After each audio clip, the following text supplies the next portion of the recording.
Welcome to the inaugural episode numero uno of Climate Action Figures.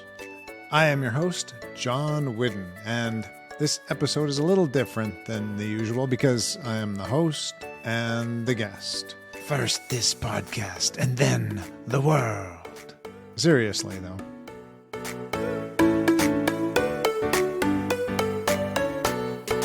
You may wonder how this podcast came to be. Well, I'm going to tell you. I've been a teacher for many years, and in recent years, I've noticed that my students have been showing signs of stress about the environment, particularly about climate change. So one day I asked myself, what could I do about that? And the answer, I did a pile of research. This is no small pile. It was a massive pile of research. It actually took me about 2 years.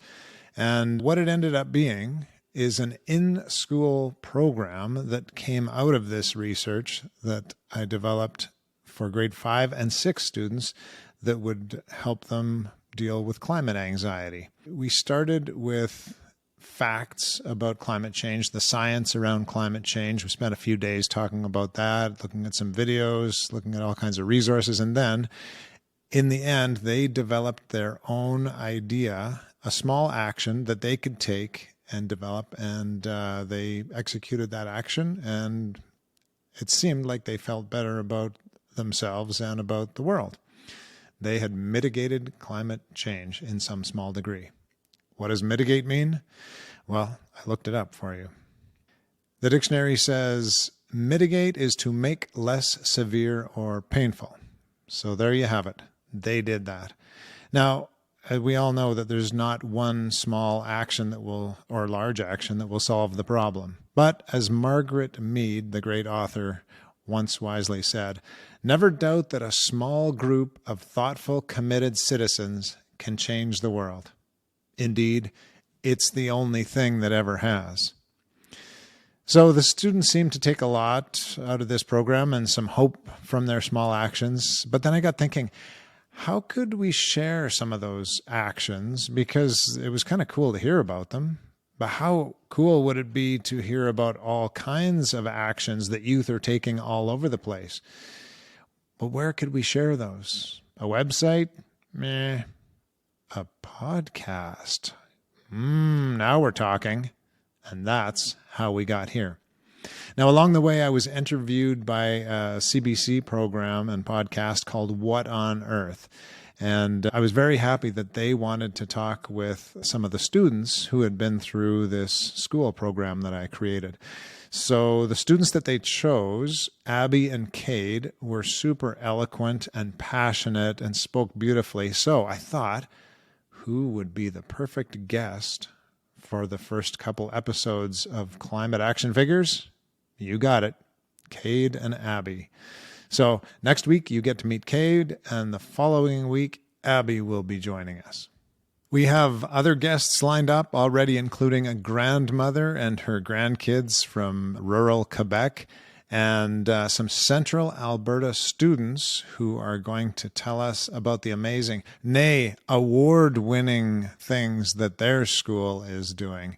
So we've got lots of people we're talking with, but we need more. So if you know someone who is young or who works with youth or who is young at heart and they have a climate action to share, no matter the size, please tell them to get in touch with us. Our email address is climateactionfigures@gmail.com. Now, we have a couple of crazy features on the podcast that I want to tell you about right now. On every episode, we will share what we call a quick fix. This is something you can do easily that will help with climate change. So we're going to start every episode with a quick fix, and you can decide if that might work in your life. So I guess I should give you an example and start this off. But this will be easy because I do all kinds of crazy little things around here. So here's today's quick fix. After we have finished a meal here, and we've got the leftovers that we want to put away in our reusable containers, we pack those up, and the problem is that they are a little bit warm still, sometimes very warm still. And if we put those right into the fridge, it's going to take all kinds of energy to cool them down, and we don't want to use all that energy. So what I do is I take the containers with the food that's warm and I put them outside. If it's too cold outside, I put them in the garage and then they cool down. And when they're cool, I put them back in the fridge, save a little energy. There you go. Easy, quick fix for the day. Now, we need your help because we're going to do this on every episode. So are you getting the sense that this is a participatory podcast? There's your alliteration for the day. Say that 10 times quick. Participatory podcast. Yes, you have a part to play in this. We need your quick fixes. We've had about 8 or 10 sent in already via social media, but we're going to run out. So please send us yours via any of our social media or our email address. Once again, climateactionfigures@gmail.com. The social media, you can find us on Instagram, YouTube, and Facebook. So please send us your quick fixes. Another feature we're going to have is called Adults Gone Awry. I think you might enjoy this one. This is basically where youth get to complain a bit about something that adults do that drives them crazy. Now, you've been very polite so far on social media, and we have none of these yet. So get busy and send us some of your Adults Gone Awry via those social media channels. The last feature I want to tell you about today is called Engineer's Verdict. We have our very own engineer. What podcast gets that? His name is Jeff, and he has agreed to answer any questions you have. I caught up with him the other day so we could trial this and see how it works. Let's meet Jeff now.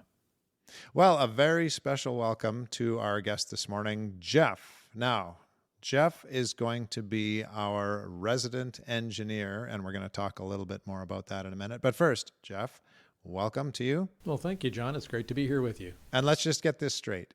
You are an actual engineer, correct? Well, I'd like to think so, John. And engineers have some special handshake or secret signal or... No, it's a ring. That's what it is. It's a ring. Do all engineers have a ring? Is that right? Well, not all engineers, but Canadian graduating engineers do, most of us do have a ring. And it's just there on the working hand to remind us of our obligation to take seriously the responsibility that we have to society to be good engineers and accurate in our calculations and make sure that we do things safely. Very cool. Well, as a part of that great responsibility to society, you are going to be this podcast's resident engineer. What we're going to do is offer the opportunity for listeners to reach out to us in any way, the Gmail address or through social media, ask questions. I was thinking it would be about the environment, but I suppose it could be about anything. But we'll ask some questions of our resident engineer and you'll come up with the answer. Do you see any problems with this?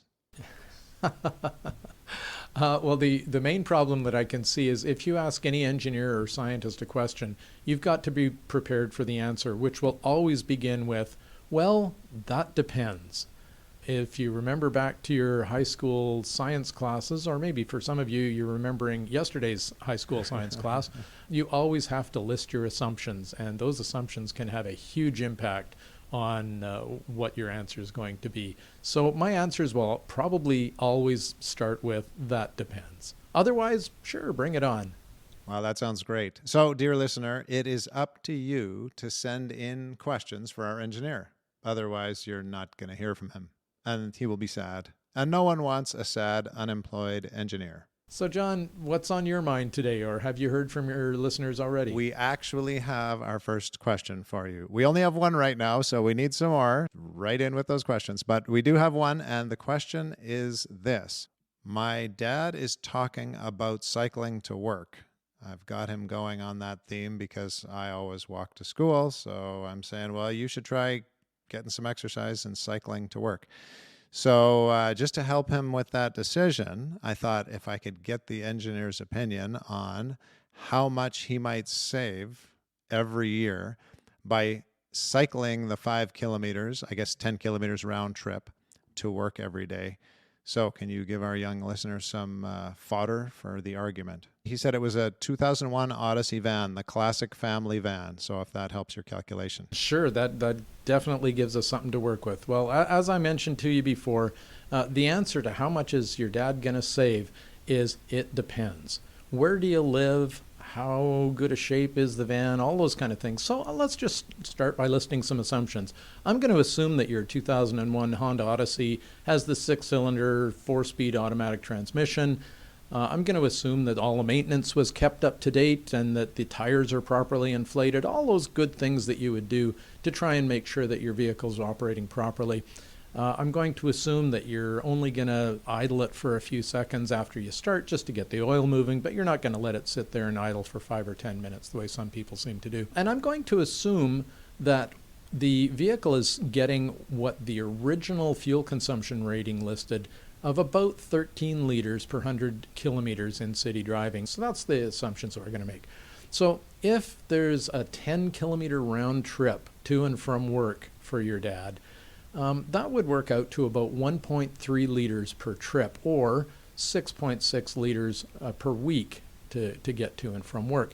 Now, 52 weeks a year, we'll assume your dad gets a couple of weeks of vacation. There's some stat holidays in there. There's some sick days.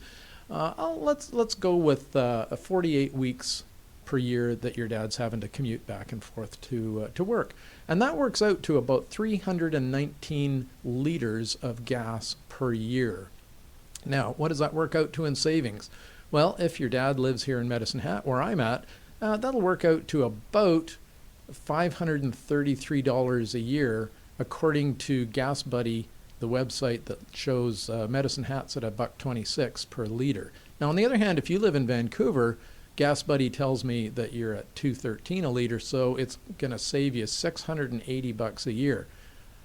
Now, what's just as telling about this is, according to the Natural Resources Canada website, saving that 319 liters of gas every year is also going to keep another 3/4 of a metric ton of carbon dioxide out of the atmosphere if your dad cycles to work. Wow, extra calculations. Well, there you go. There is one other thing I'd like to throw in here too. Now, I'm sure that you're a good cyclist, but I don't know about your dad. If he goes out on his bike and he wipes out and he needs to get rescued by an ambulance and airlifted into a major city for a hospital stay, he's just completely wiped out all the environmental good that he's done by cycling, and he hasn't done his body any good either, frankly. So if he's planning on cycling, especially in the winter where there's ice, or in the spring where there's lots of sand or gravel on the roads, or anywhere that there's a lot of vehicle traffic around that could take him down, just make sure that he knows he's got to be careful out there. You know, a lot of the parents think they don't need to worry about such things. Get the helmet, get the protective gear, and if you're cycling on the ice, maybe even studded tires. So just make sure that he's careful. Okay, great advice from our resident engineer. Stay in the saddle, wear the gear, and be safe. Well, thank you very much for the input. It was a lot of fun to be here. There you go. Engineer's verdict. All right, enough for this week. This show is all about hope. So let's wrap up the way we will every week by asking our guest what gives them hope. So, John, what gives you hope? Well, John, I'm glad you asked me that because I've gathered a lot of hope over the years. I've spent about half my life with students, and they have given me a great deal of hope. Youth give me hope because when a young person gets going on something and gets passionate about something, look out. Good luck stopping them. So let's spread that hope around. And remember, this is a participatory podcast, so ask a young person you know, or maybe it's you yourself. Get in touch with us, and we would be thrilled to interview you and share your climate action on Climate Action Figures. Don't be afraid. How was it, John? No, it wasn't so bad. It only took about 20 minutes. No great pressure. He was nice to me. So there you go. Don't be afraid.